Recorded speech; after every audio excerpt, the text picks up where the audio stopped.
బాపట్ల జిల్లా వేటపాలెం మండలం రామాపురంలో స్వర్ణాంధ్ర స్వచ్ఛాంధ్రను ఘనంగా నిర్వహించారు. ఎమ్మెల్యే, కలెక్టర్ అధికారులు బీచ్ పరిసర ప్రాంతాల్లో చీపురు పట్టి ఊడ్చారు. ఈ కార్యక్రమంలో భాగంగా ఈ చెక్ బీచ్ క్లీనింగ్ చేశారు. అనంతరం మానవహారం నిర్వహించి ప్రతిజ్ఞ చేయించారు. బీచ్ ఆంజనేయ స్వామి విగ్రహం నుండి సముద్ర తీరంలో రివైరా బీచ్ వరకు ర్యాలీ తీశారు. కూటమి ప్రభుత్వం ఎంతో ప్రతిష్టాత్మకంగా స్వర్ణాంధ్ర స్వచ్ఛాంధ్ర కార్యక్రమం నిర్వహిస్తోందని, అందులో భాగంగా బీచ్లో వ్యర్థాలను తీసివేసి క్లీన్ చేయడం గొప్ప పరిణామమని పేర్కొన్నారు ఎమ్మెల్యే మద్దులూరి మాలకొండయ్య.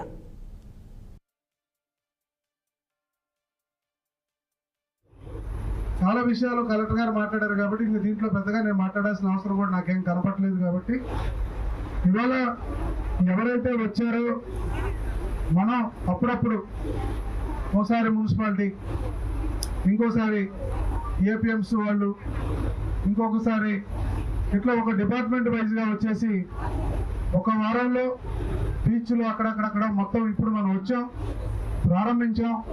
చాలా క్లియర్గా చేయాలి. అట్లాగే ఇంకొక ముఖ్యమైన విషయం ఏంటంటే, నేను ఓనర్స్కి చెప్పే మాట ఏంటంటే, మీరు ఏ ఫంక్షన్ చేసినా తెల్లారి పొద్దున ఎక్కడ కూడా ఆ ఏరియాలో ఉన్న డస్ట్ అంతా కూడా దయచేసి మీరు కంప్లీట్ చేయాల్సినటువంటి అవసరం ఉంది. ఎందుకంటే మేము ఎప్పుడు వస్తూనే ఉంటాం కాబట్టి మీ దగ్గర చాలా మ్యాన్ పవర్ ఉంది. దాన్ని వాడేసి ఎక్కడ పడితే అక్కడ క్లియర్ చేస్తే చాలా వరకు బీచ్ క్లియర్ అయిపోతుంది. ఎందుకంటే ఆల్మోస్ట్ నాకు తెలిసి రాబోయే 5 సంవత్సరాల్లో రాష్ట్రాభివృద్ధి